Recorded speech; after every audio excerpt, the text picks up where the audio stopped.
So yesterday I went to a Chinese shop to buy tofu, and there was a new guy at the till, Chinese man, and he's like, "What are you buying this tofu for?"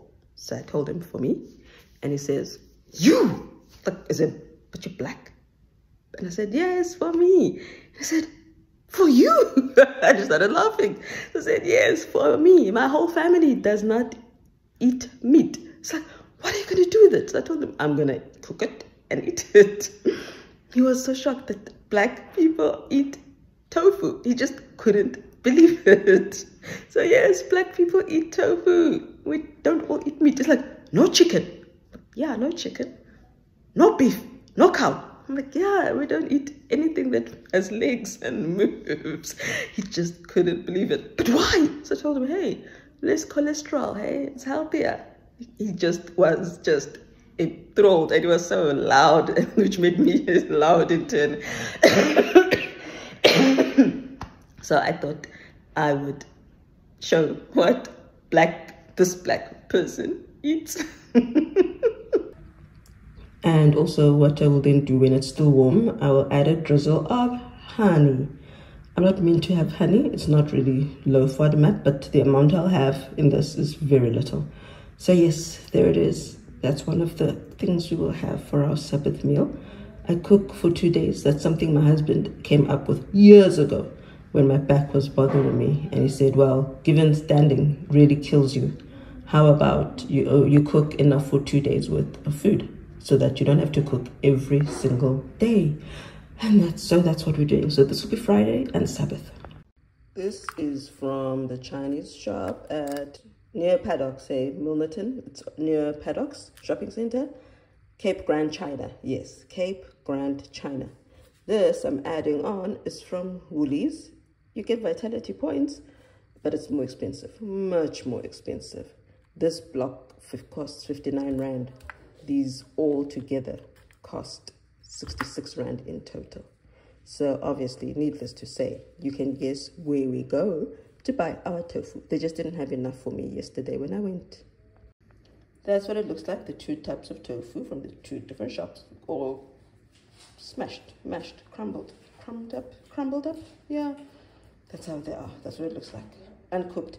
Tofu has no taste. Whew, it has no taste. So you add your taste and season it. I aim to mix it up with baby spinach. So I got these color peppers and spring onion, because normal onion is not good for people with IBS, and my husband has an onion allergy. He breaks into horrible, very itchy hives. So we don't really use onion in this family, not normal onion. We use spring onion.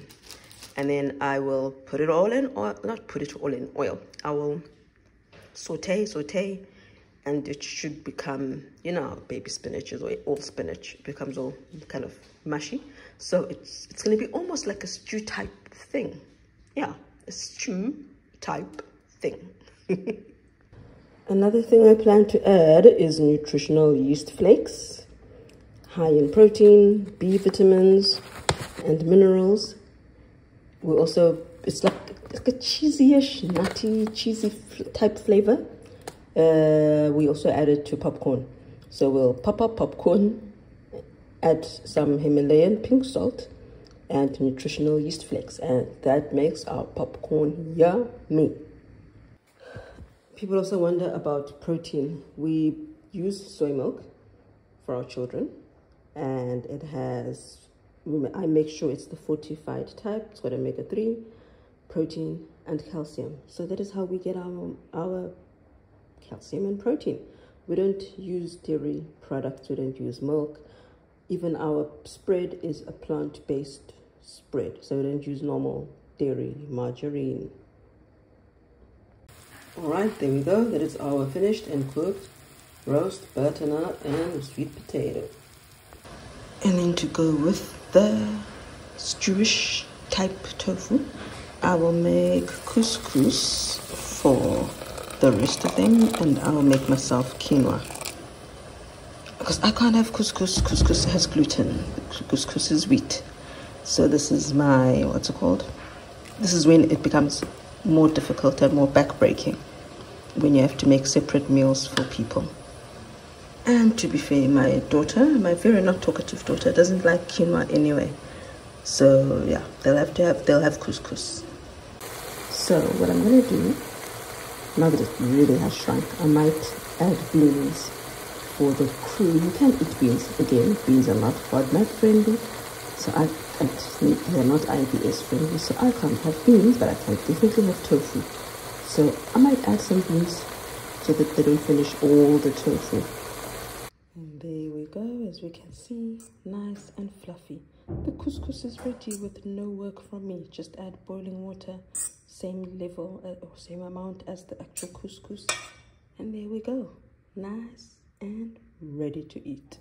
Well, I did add salt, my pink Himalayan salt, and a bit of seasoning.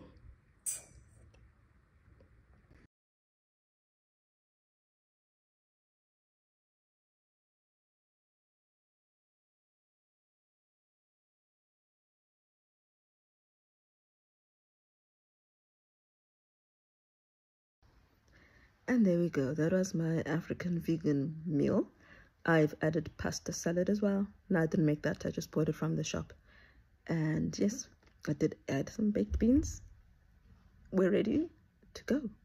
I hope you enjoyed a glimpse of this African black woman's tofu meal.